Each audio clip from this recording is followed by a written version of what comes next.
আসসালামু আলাইকুম।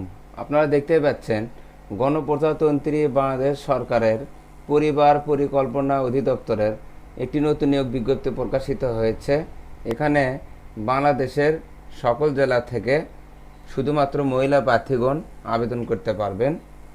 আমি এখানে দেখাচ্ছি পদের নাম মিড ওয়াইফ, পদের সংখ্যা 32, যোগ্যতা 3 বছর মেয়াদী ডিপ্লোমা ইন মিডওয়াইফারি পরীক্ষায় উত্তীর্ণ এবং বিএনএমসি কর্তৃক স্বীকৃতি সার্টিফিকেটধারী হতে হবে।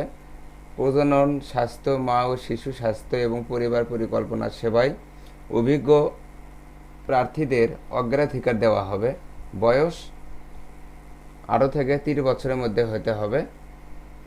মুক্তিযুদ্ধের সন্তানদের ক্ষেত্রে 32 বছর। মাসিক বেতন সর্বসাকুল্যে 30,000 টাকা।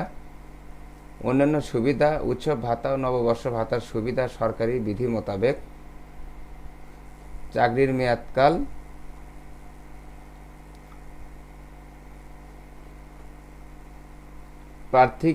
প্রার্থীদের অবশ্যই আগামী 18/8/2024 খ্রিস্টাব্দ তারিখ বিকাল 5 ঘটিকার মধ্যে নিম্নবর্ণিত কাগজপত্রের স্ক্যান কপি সহ পরিচালক MCH সার্ভিসেস বরাবর ইমেইল আবেদন করতে হবে।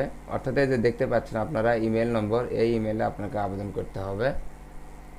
অনলাইনে কোনো প্রার্থী আবেদনপত্র প্রেরণে ব্যর্থ হলে সরাসরি পরিবার পরিকল্পনা অধিদপ্তরের MCH সার্ভিসেস ইউনিটে নির্দিষ্ট সময়ের মধ্যে জমা দেওয়া যাবে। অসম্পূর্ণ ও ত্রুটিযুক্ত আবেদন সরাসরি বাতিল বলে গণ্য হবে। আপনারা যদি যোগ্য প্রার্থী হন তাহলে আপনারা আবেদন করবেন। আবেদন করার আগে আপনারা সার্কুলারটি ভালোভাবে দেখে নেবেন, পড়বেন, করে যদি আপনারা যোগ্য প্রার্থী হন তাহলে আপনারা আবেদন করবেন। এই চ্যানেলে নতুন নতুন নিয়োগ বিজ্ঞপ্তি প্রকাশ করা হয়। চ্যানেলটি সাবস্ক্রাইব করে রাখুন। ধন্যবাদ।